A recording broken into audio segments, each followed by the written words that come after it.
Hey y'all, Melissa here. We have entered into Sivan, the Hebrew month of Sivan, and one of the things about the Hebrew month of Sivan is we receive new boundaries.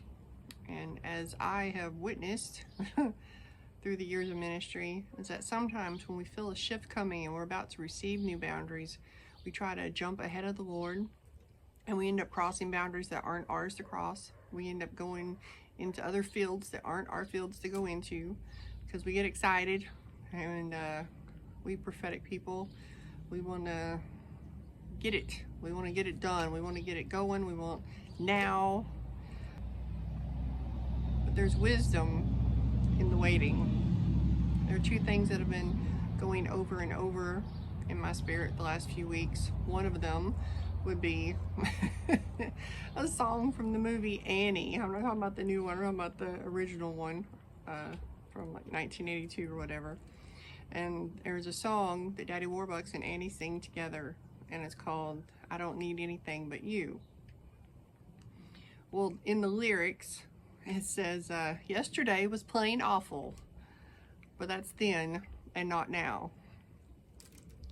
And the last few weeks has been, if we were to look on it from a negative perspective, it could seem pretty awful, between hailstorms and animals being killed and illnesses and things in the family. It's been like one thing after another, just boom, boom, boom, boom, boom. And the other thing I've been hearing, Chris Volatin has something that he says, and it's the dogs of doom stand at the doors of destiny. And something the Lord was just telling me a little while ago is we think of it as the dogs of doom, so it's got to be something big and bad and intimidating. But what he said was, don't always expect the dogs of doom to be Rottweilers or Doberman. Sometimes they're yappy little Chihuahuas that are annoying and irritating, but they can distract us just enough that we get our eyes off of what we're supposed to be looking at. They end up making us miss the door of destiny because we were distracted by the annoyance and the irritation of the yapping. And in that, there's always mercy. That's the other thing about the month of Sivan. There's mercy for completion. Just because we missed the door of destiny doesn't mean we can't repent and be like, oh Lord, I totally missed that because I let myself be distracted by this little annoying thing over here, instead of focusing on you, instead of not looking to the left or to the right, but just going straight ahead. So I would just encourage us not to jump our fences, not to see boundaries as obstacles to overcome, but also not to get ahead of His timing in receiving our new boundaries. Sometimes I know when we're about to receive new boundaries, sometimes we always assume that they're going to be bigger. It doesn't necessarily mean that. Sometimes we start feeling hemmed in because the Lord is taking us into a smaller place or a tighter place for a little while before He opens it back up again. And we have to be careful that in that waiting, in that process of receiving those new boundaries, that we don't start looking into other people's fields. We don't start looking over the fence at other people's stuff that they're doing. In the parable of the workers in the vineyard in Matthew 20, we all know it. The one who was there at 9 o'clock in the morning gets paid the same as the one who didn't get there until like an hour before time to stop working, and they all got paid the same. And one of them was like basically saying, and Melissa E's, well, how is that fair? and in the word, it basically says, mind your business. Keep your eye on what you're supposed to be doing. Keep your eye on what you agreed to do, and don't be worrying about what so-and-so over here is doing. Don't worry about what so-and-so over there is doing. Oh, they're not doing what they're supposed to be doing. Well, you know what? You do what you're supposed to be doing.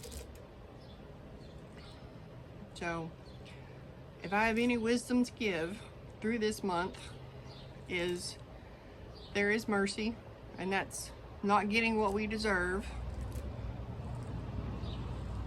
But there's grace too, getting what we don't deserve. And as we receive our new boundaries, let us focus on our new boundaries and not be worrying about, oh, someone got a bigger field than us. They didn't work their field the way I work my field, and now they're getting a bigger field, and all of a sudden the Lord's got me in this other field and it seems smaller. Well, you know what? That bigger field, it may not have as much of a fertile soil as your little bitty plot of land does. But in the process of you worrying about their field, you're missing the blessing in your own. With everything that's happened with us over the last few weeks, let me just say the Lord can speak through anyone.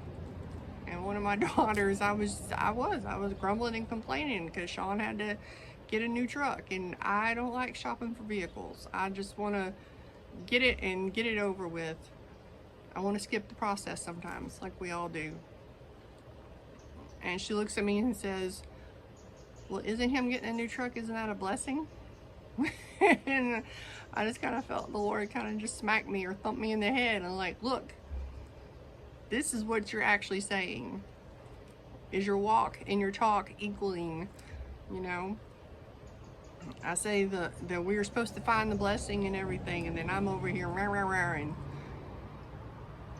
And it is a blessing because his truck, it was getting where we were having issues, and he was having to have repairs on it more and more frequently. So it is a blessing. And we just have to be reminded sometimes of our own words and to go with the process and find the blessing. Same for other people. We see they're doing this, they're doing that. Don't worry about it. He's got them. It ain't our business. Now, if you govern them and you're seeing it, well, you know what? Pray for them. Speak life into it. Speak the opposite of that situation. It's real easy for us as prophetic people to fall into the trap of that critical spirit. Do we want our walk to equal our talk? Because if we're talking critical, then we're walking critical. And it's going to come back to bite us in the butt. Or the dogs of doom are going to be standing at the door of our destiny.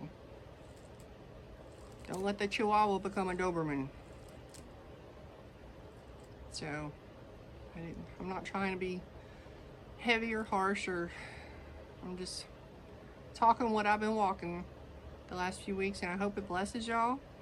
And I just say that we have the eyes to see as he sees, and we have the eyes to see others the way he sees them, and then we see the blessing in everything.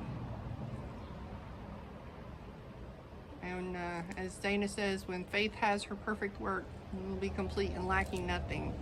And in the process, that is our faith being grown. And sometimes we just need to hush our mouth, mind our business, and do what the Lord's telling us to do. Anyway, I hope it blesses y'all. I hope it encourages you somehow. I love y'all, and y'all have a great week.